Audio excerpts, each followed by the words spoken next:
Hi, welcome back to Looking Through the Windshield. After nearly 3 decades of being on the road, there's some things that, for me personally, that I think every truck driver should have in their truck. And we'll go over these items little by little. The first one definitely needs to be a map book. I think that with the implementation of technology and everybody having a phone and a tablet in their trucks now and having GPSs in their trucks, we've lost the skill of learning how to read a map. A map's not going to die with a battery. A map's not going to give you the wrong directions, especially the professional truck driver maps. They are dedicated for truck drivers with truck routes, good to read exit numbers, let you know where the scales are. And if you plan your route properly, you won't get stuck running under a bridge that's only 12 foot 6 or 11 foot 9 because your GPS is made for a car, even though many of them say they're for trucks, they really aren't.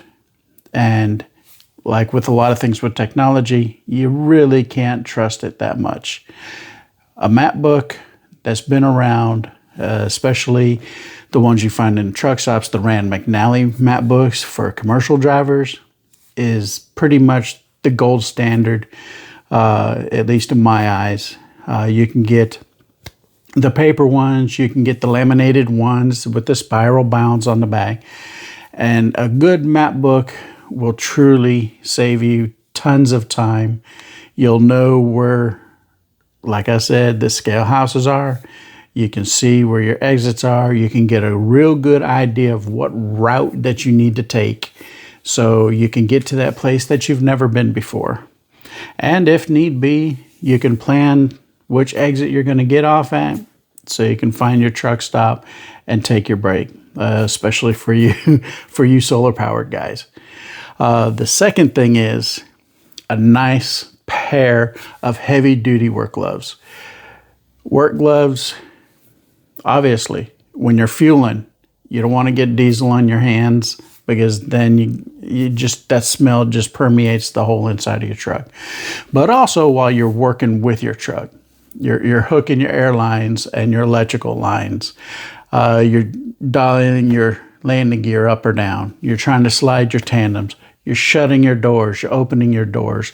There's a lot of pinch points and places on a trailer that can really smash your hands pretty well. And if you don't have a nice pair of heavy duty work gloves, it's really gonna mess up your day with busted knuckles. And with like winter coming on, everything's colder, everything's more brittle, including your hands. The skin will break easier. You're gonna have a bad day. So keep that in mind, especially for your new guys. They don't give you a wish list of everything you're supposed to come out with in the truck. These are some things that think about, and they will make your life a whole lot easier. The third thing, which I see a lot of drivers do not own, is a good flashlight. A cheap flashlight, the 99-cent store, the Walmart versions on a lot of them, they'll fail on you at the point you need them most. If you go with a headlamp or a handheld flashlight, at least make sure it's a decent quality one that can handle different temperatures, that can handle being dropped out of a truck or out of a trailer and doesn't fail on you. Because you'll have times when you're going to need to get up underneath the truck and check to see if the jaws are shut on your fifth wheel. At night, you can't see that without a flashlight. When you're doing your inspection, especially at night, you're going to need to be able to see spots. When you're opening up your hood and you're looking at your motor, you need to check your oil level. Without a flashlight, you're not going to do that. You're going to be going to your headlights and using your headlights.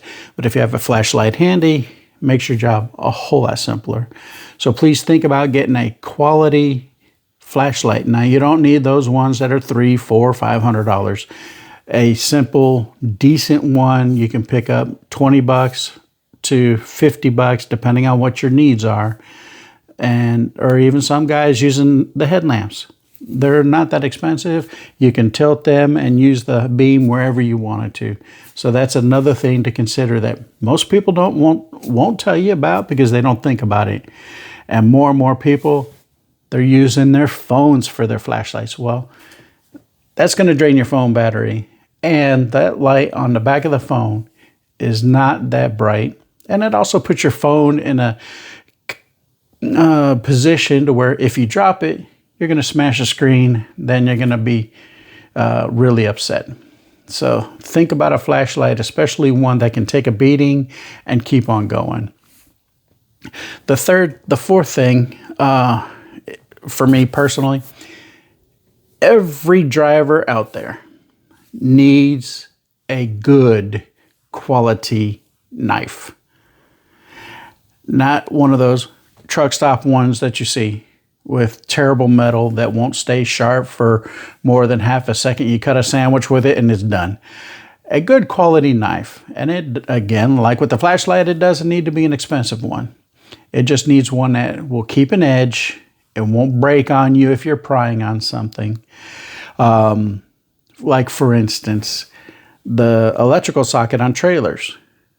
The prongs that are on the inside, when you plug into them, they get kind of compressed and you get a weak connection and you see your lights flickering and, sometimes they don't work at all. A good trick that I've learned over the years is to take the knife blade and each prong has a slit in it. So you can slide the knife in there, just the edge of the blade, wiggle it just a little bit so the prong spreads open just enough so when you put the plug in it, it has a good connection and all your lights work. If you need to cut some wires and splice some wires and put them back together, a knife is going to save you. You definitely should have a good quality knife. Now again, I have yet to hear one trucking company out there. There may be some, but nobody is telling, especially new drivers, that these are things that will make your job easier if you have them before you get the keys to your first truck. Definitely think about having that knife. The fifth one that for me personally over the years I found invaluable is the fifth wheel puller.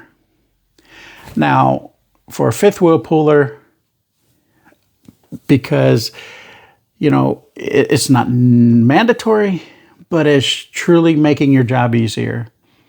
It saves the reach of your arm. When you're reaching towards that fifth wheel, to grab that handle, to pull that fifth wheel pin, to pull the handle for the fifth wheel, to unlock the jaws, you got all that grease on the bottom of the trailer. Well, you might avoid it most times, but eventually you're going to wind up getting grease on your arms, your hands, or even on your clothes. That fifth wheel puller helps prevent that. It gives you that extra leverage, it gives you that extra reach, so you don't have to mess around with something like that. And over the years, many, many times, you just can't reach in there between the tires and grab that handle to pull it out with just your arm. That extra length, that helps you out greatly. A few extra things I would think about just as bonus items would be have a good, decent first aid kit. Almost 28 years on the road. I've had many situations where I've hurt myself or other people have been hurt. Having that first aid kit can truly make a difference.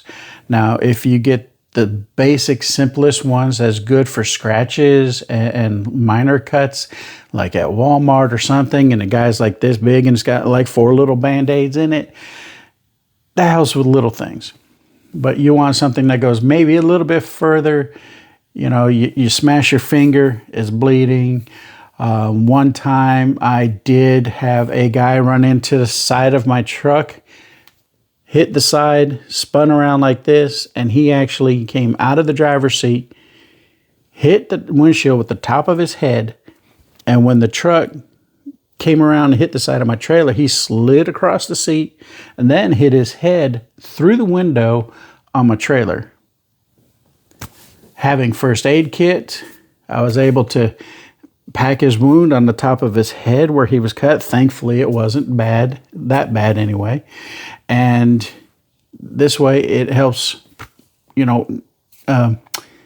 alleviate some of the bigger problems that you can run against. So with those things in mind, I hope you guys got some value out of it, maybe got some ideas of things that you did not know you might want or need. Down in the comment section, let me know some things that you personally deem essential for your trucks. And let's have a conversation down in the comments. And like I say, if you see me out there looking through the windshield, honk and wave hi. And for the end of this video, YouTube is offering suggestions. I don't know if it's going to be here or here. See the next video. And if I've added any value to your day and given you any insight, please feel free to hit the like and subscribe buttons, and feel free to share this video with others that you think might need to know this information. Thank you for your time.